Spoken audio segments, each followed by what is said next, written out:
Prime Minister of Israel, Benjamin Netanyahu, was on ABC News explaining Israel's war strategy in Gaza and what we're going to do with those refugees. Let's listen.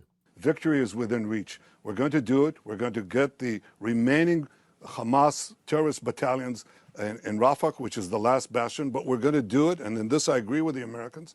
We're going to do it while providing safe passage for the civilian population so they can leave. Yeah, you've directed the Israeli Defense Forces to evacuate Rafah in advance of this ground invasion. There's an estimated 1.4 million people in that area right now, and as the German foreign minister said, right. they can't just disappear. Where are they supposed to go? No, well, the areas that we've cleared north of Rafah are plenty of areas there, but we are working out a detailed plan to do so, and that's what we've done up to now. We're not cavalier about this. This is part of our war effort to get civilians out of harm's way. It's part of Hamas's effort to keep them in harm's way.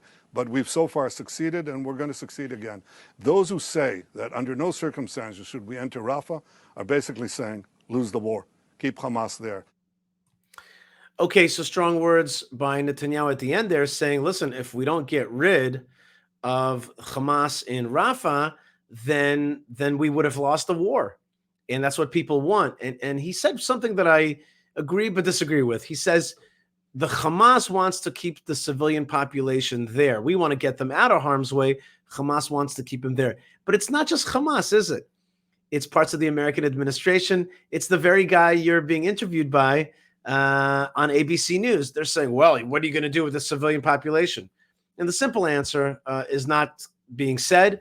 And that is that the civilian population's got to move out of the way so that Israel can completely take care of the Hamas terrorists. How do you do that?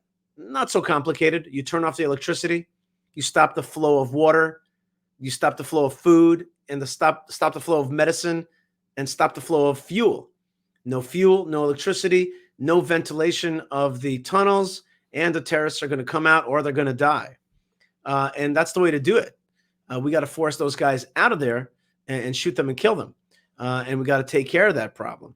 But to turn off the electricity and the food and the water and the fuel and the medicine means hurting the civilian population. So the civilian population, the one that's not jihadist, has got to move out. How do you move them out? Smart thing to do would be to open up that border to Egypt, set up tent cities in the Sinai, and make sure everybody's safe, fed, have bathrooms, clean water, and then take care of those tunnels like I explained.